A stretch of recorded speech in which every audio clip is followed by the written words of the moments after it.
নমস্কার, 7 emic news নেটওয়ার্কে আপনাদের স্বাগত। একেবারে দোরগোড়ায় মুর্শিদাবাদের লোকসভা নির্বাচন, আর আগামী 7ই মে নির্বাচনের আগে বোমা উদ্ধারের ঘটনা অব্যাহত মুর্শিদাবাদের বিভিন্ন এলাকায়। এদিন ফের পৃথক দুটি জায়গায় 2 ব্যাগ এবং 1 বালতি ভর্তি বোমা উদ্ধারের ঘটনায় তীব্র আতঙ্ক ছড়ালো ডোমকলে। এদিন গোপন সূত্রে খবর পেয়ে মুর্শিদাবাদের ডোমকল থানার খিদিরপাড়া এলাকায় তল্লাশি চালিয়ে তিলের ক্ষেতের জমি থেকে 2 ব্যাগ ভর্তি বোমা উদ্ধারের পাশাপাশি রায়পুর শ্মশান সংলগ্ন এলাকা থেকে 1 বালতি ভর্তি বোমা উদ্ধার করে ডোমকল থানার পুলিশ। বম্ব স্কোয়াডের তরফে বোমাগুলি নিষ্ক্রিয় করার আগে অপ্রীতিকর ঘটনা এড়াতে প্রশাসনের পক্ষ থেকে ঘটনাস্থলে কড়া প্রহরার ব্যবস্থা করা হয়।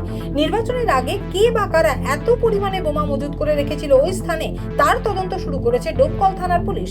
লাগাতার যত্রতত্র এত পরিমাণে বোমা উদ্ধারের ঘটনায় আতঙ্কিত গ্রামবাসীরা। সপ্তাহান্তে বিধ্বংসী অগ্নিকাণ্ডের সাক্ষী থাকলো শহর কলকাতা। আবারও শিরোনামে চিনার পার্ক সংলগ্ন দেশদ্রোণ এলাকায় গিন্সি কারখানায় বিধ্বংসী আগুন। বহুতলের 4 তলায় অগ্নিকাণ্ডের ঘটনায় চাঞ্চল্য ছড়িয়ে পড়ে গোটা এলাকা জুড়ে। আতঙ্কিত হয়ে পড়েন স্থানীয় বাসিন্দারা। প্রচুর পরিমাণে দাহ্য পদার্থ মজুদ থাকায় আগুন বৃহৎ আকার ধারণ করতে বেশি সময় লাগেনি। খবর পেয়ে ঘটনাস্থলে পৌঁছায় দমকলের 4টি ইঞ্জিন।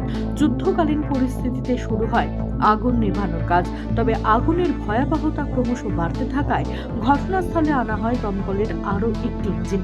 কিভাবে আগুন লাগলো তা এখনো পর্যন্ত জানা যায়নি। ঘটনায় আহত বা হতাহতের কোনো খবর নেই। নিখোঁজ বিশেষভাবে সক্ষম এক ব্যক্তির নিথর দেহ উদ্ধারের ঘটনায় চাঞ্চল্য ছড়ালো কোচবিহারের সুতাই আদাবাড়ি গ্রাম পঞ্চায়েতের বাজিত ছাত্রা গ্রামে। প্রশাসন সূত্রে খবর, স্থানীয় বাসিন্দা ধান খেতে জলসেচের কাজে গেলে সবার প্রথমে তার দেহটি নজরে আসে।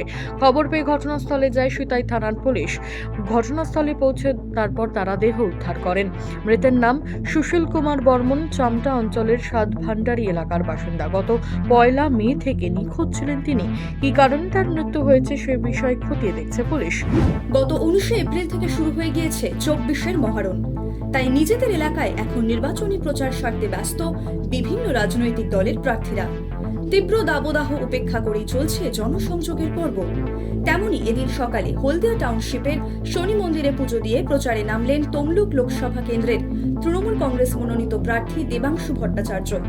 এলাকা জুড়ে এক বিশাল মিছিলের মাধ্যমে জনসংযোগ করেন দেবাংশু। এদিনের প্রচার কর্মসূচিতে দেবাংশুর সঙ্গে যুব তৃণমূল কংগ্রেসের জেলা সভাপতি আসকার আলী, শ্রমিক নেতা শিবনাথ সরকার সহ অন্যান্য স্থানীয় তৃণমূল নেতৃত্বরা উপস্থিত ছিলেন।